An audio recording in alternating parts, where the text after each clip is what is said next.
একটি কবিতা লেখা হবে তার জন্য। অপেক্ষার উত্তেজনা নিয়ে লক্ষ লক্ষ উন্মত্ত অধীর ব্যাকুল বিদ্রোহী শ্রোতা বসে আছে ভোর থেকে জনসমুদ্রের উদ্যান সৈকতে। কখন আসবে কবি? এই শিশু পার্ক সেদিন ছিল না, এই বৃক্ষে ফুলে শোভিত উদ্যান সেদিন ছিল না, এই তন্দ্রাচ্ছন্ন বিবর্ণ বিকেল সেদিন ছিল না। তাহলে কেমন ছিল সেদিনের সেই বিকেল বেলাটি?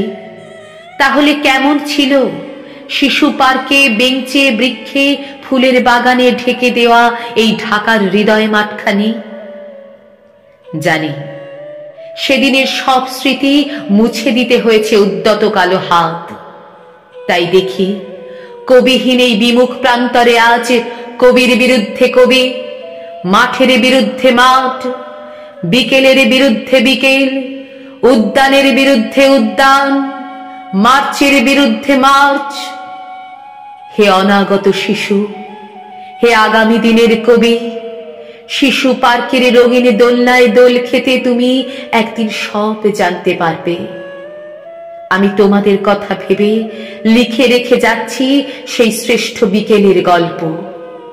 সেই উদ্যানের রূপ ছিল ভিন্নতর, না পার্ক, না ফুলের বাগান, এসবের কিছুই ছিল না। শুধু এক খণ্ড অখণ্ড আকাশ যেরকম, সেরকম দিগন্ত প্লাবিত ধুধু মাঠ ছিল দুর্বাদলে ঢাকা, সবুজে সবুজময়। আমাদের স্বাধীনতা প্রিয় প্রাণের সবুজ এসে মিশেছিল এই ধুধু মাঠের সবুজে।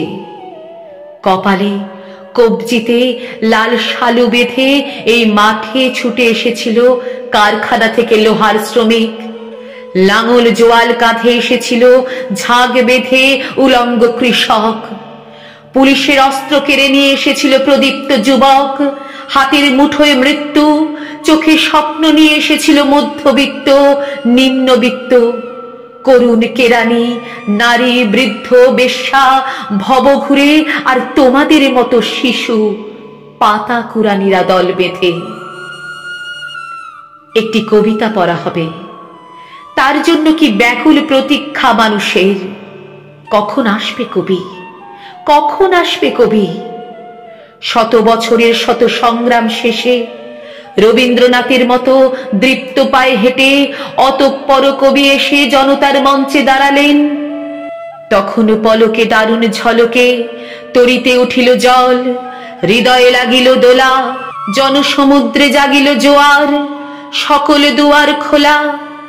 কেরোধে তাহার বজ্র কণ্ঠবাণী, গণসূর্যের মঞ্চ কাঁপিয়ে কবি শোনালেন তার অমর কবিতা খানি। এবারের সংগ্রাম আমাদের মুক্তির সংগ্রাম, এবারের সংগ্রাম স্বাধীনতার সংগ্রাম। সেই থেকে স্বাধীনতা শব্দটি আমাদের।